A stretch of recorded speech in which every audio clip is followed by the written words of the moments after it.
Bonsoir à tous, content de vous retrouver encore une fois dans ce direct. Alors j'aimerais aujourd'hui vous parler de richesse. Et vous allez voir, c'est pas aussi simple qu'on ne l'imagine. J'aimerais vous dire par exemple, imaginez une personne comme ça, peut-être qu'il y en a autour de vous, une personne qui gagnerait par exemple, on va dire, elle est une grosse somme, en tout cas c'est une version. Imaginez une personne qui gagne par exemple 10 000 € tous les mois, c'est une belle somme. Elle gagne 10 000 € tous les mois. Est-ce que selon vous, cette personne est riche? Ça, c'est une question qu'on pourrait se poser. Alors spontanément, évidemment, vous ne pouvez pas me répondre, mais quelque part, spontanément, j'imagine que vous devez vous dire, bah oui, 10 000 € par mois, oui, les gens qui gagnent ça, ils doivent être très riches. Seulement maintenant, si je termine ma phrase en disant que cette personne-là, elle gagne 10 000 € par mois, mais elle en dépense 11 000. Parce qu'elle a des frais, parce que je ne sais pas, moi, elle a des crédits, elle a des tas de dépenses à faire. Est-ce qu'elle est toujours riche? Sachant que, certes, elle a gagné une grosse somme, 10 000 €, c'est pas mal, sauf qu'elle en dépense 11 000. Quelque part, on peut se poser la question, où elle est cette richesse? Est-ce que du coup, la richesse, elle est toujours là? Parce que du coup, la personne s'est endettée, donc elle n'est plus dans la richesse.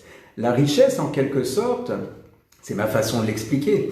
La richesse, en quelque sorte, elle commence là où il nous reste quelque chose. C'est-à-dire que si vous gagnez 10 000 €, même si vous gagnez, je dis n'importe quoi, 30 000, 50 000 € par mois, de l'extérieur, on va vous dire « Non, mais c'est génial, tu es riche, immensément riche ».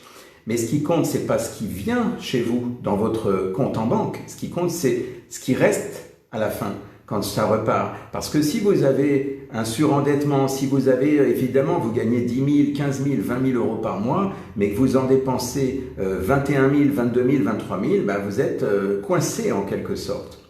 Alors pourquoi je vous parle de ça? Bien, c'est très simple, c'est que l'idée, c'est que il y a plusieurs formes de richesse. Il y a plusieurs formes de richesse, parce que là, je vous parle d'argent, parce que forcément, ça parle à tout le monde. Mais l'argent, finalement, c'est quoi d'autre? Ce n'est qu'une énergie, en quelque sorte. Mais il y a d'autres richesses, il y a aussi la richesse à l'intérieur de soi-même. La richesse par rapport notamment au bien-être, à la sérénité, à la joie. C'est une forme de richesse. Même chose quelque part, si je ne ressens pas la joie ou la sérénité, ben c'est comme un déficit en quelque sorte. C'est-à-dire qu'à la limite, ben je suis là, certes peut-être qu'on me donne des choses, on me nourrit, peut-être des gens qui m'aiment, qui me donnent de la joie, de l'amour, mais si intérieurement j'en perds davantage, parce que je ne sais pas, comme un panier percé, et bien au final, je me retrouve un peu comme la personne qui gagne 10 000 € mais qui dépense 11 000 tous les mois. Donc je ne suis pas plus riche en quelque sorte. Maintenant, il y a certaines personnes, par rapport à la joie, au calme, au bien-être, il y a certaines personnes qui finalement gagnent peu et restent sereins. Et quelque part, ça pourrait être un bon modèle, ça. C'est-à-dire, imaginez un instant, ils ont peu de besoins, quelque part, où ils dépensent peu, on va dire, et à partir de là, ils se connectent à l'essentiel. Et il y en a, vous savez, il y a des gens, moi je suis sur la région parisienne, il y a des gens comme ça qui disent « Allez, je fais le grand saut, je pars à l'étranger ou je pars en province. Certes, on va moins gagner, mais la qualité de vie sera meilleure. » Eh bien, la vraie richesse, la question est de se demander si la vraie richesse, c'est vraiment l'argent, si c'est vraiment tout ce qui est matériel, si c'est le fait d'avoir peut-être 2 voitures, d'avoir une piscine, une maison secondaire. Il y en a qui courent après ça, c'est peut-être votre cas. La question, c'est de savoir, comme je disais tout à l'heure, ce qui vous reste. Parce que si à la fin du compte, vous gagnez beaucoup, vous avez tout ce que vous dites, mais que vous êtes à plat, épuisé, il n'y a plus d'énergie, est-ce que vous êtes encore dans la richesse? Moi, je parle de la richesse cette fois, mais la richesse intérieure, c'est-à-dire cette essence que vous avez en vous, qui vous permet d'être connecté à la vie avec peu de choses, en fait. La vraie question, c'est est-ce qu'on a besoin, finalement, de toutes ces choses matérielles autour de nous, en quelque sorte? Parce que, comme je vous disais tout à l'heure, on peut gagner très peu, on peut avoir besoin de très peu, finalement, pour être heureux. Est-ce que vous avez besoin finalement de tous ces vêtements que vous avez chez vous, de tous ces meubles, de je ne sais pas ce que vous avez chez vous, de peut-être beaucoup de choses? Ce qui se passe, c'est que beaucoup de gens courent après le temps parce qu'ils se disent « Oui, non, mais ils courent après le temps, ils courent après l'argent, ils sont stressés, ils vont dans tous les sens. » Parce que il faut qu'ils puissent payer finalement leur dernier téléphone, leur dernier meuble, leur dernière voiture. Parce que quelque part, pour eux, ils ont misé là-dessus en disant « ça va m'aider à me sentir bien ». Mais est-ce que le jeu en vaut la chandelle? Est-ce que ce n'est pas mieux parfois de réduire au maximum les besoins pour finalement se dire, bah tiens, c'est marrant, mais j'ai moins de besoins qu'avant, donc pourquoi je vais courir? Pourquoi je vais finalement me saigner à finalement essayer de gagner un maximum et à courir et à être stressé, puisque je n'ai plus autant de besoins, en quelque sorte. C'est un peu ce qui se passe quand les gens, comme je vous disais tout à l'heure, vont vivre en province. Il y en a. Alors, il y en a qui sont aussi stressés en province, hein, et peut-être que vous êtes en province, vous qui me regardez. Mais je veux dire, imaginez un instant des personnes qui courent après le temps, l'argent, pour essayer d'acheter la dernière, je sais pas moi, le dernier iPhone ou la dernière, je sais pas, la console ou télé ou je ne sais quoi. Et effectivement, dans ce sens, oui, effectivement, il leur faut de l'argent, ils en ont besoin parce qu'il faut payer tout ça. Mais la vraie question, c'est si je reviens à l'essentiel, est-ce que je ne suis pas justement en train de me leurrer en me faisant croire que j'ai ces besoins? Est-ce que j'ai réellement besoin d'avoir le dernier cri de tel appareil? Est-ce que j'ai vraiment besoin d'avoir, je ne sais pas moi, ce que vous avez chez vous qui vous donne envie? Est-ce que c'est ça qui vous rend heureux? Ou est-ce que ce ne serait pas plutôt le temps qu'il vous reste, l'énergie qu'il vous reste, la joie qu'il vous reste?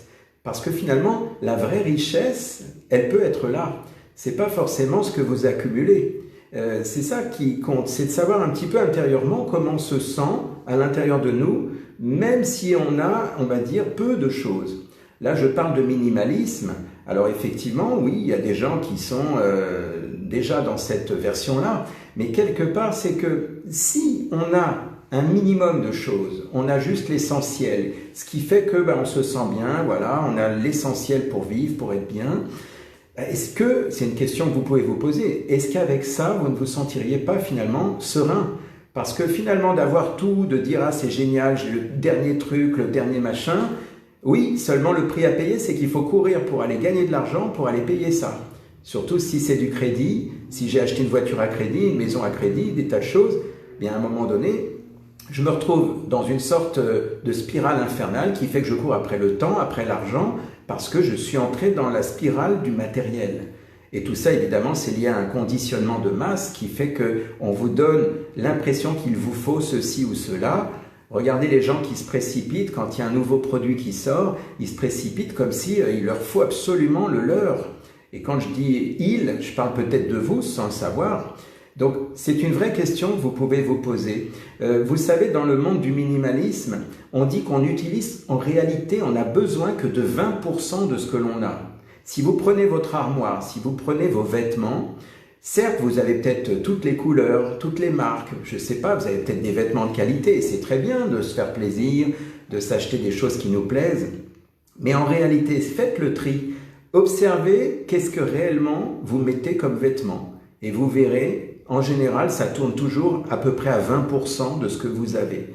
C'est curieux quand même. Ça veut dire que l'idée de vouloir avoir, d'avoir une sorte d'abondance, ça vous donne une impression de contrôler les choses, de vous dire, ben oui, mais si un jour j'ai besoin de ça, je l'ai. Si un jour j'ai envie de mettre tel vêtement, je ne le mets pas tous les jours, mais je l'ai au cas où. Il y a même des collectionneurs comme ça qui collectionnent les vêtements, les chaussures, les chemises ou je ne sais pas. Mais en fait, c'est intéressant de revenir à la source et de vous dire, est-ce que réellement j'ai besoin de tout ça? Et là, je suis en train de vous dire, quelque part, c'est une forme, en quelque sorte, on réduit à son maximum. Ça ne veut pas dire qu'il faut vivre dans la précarité et qu'il ne faut pas avoir ni d'eau chaude, ni de chauffage, ni de confort. Je suis en train de dire simplement de vivre avec l'essentiel qui fait que finalement, si vous revenez à cet essentiel, finalement, vous allez vous dire, tiens, j'ai plus besoin de gagner autant, j'ai plus besoin de courir autant, j'ai plus besoin de me stresser autant au final.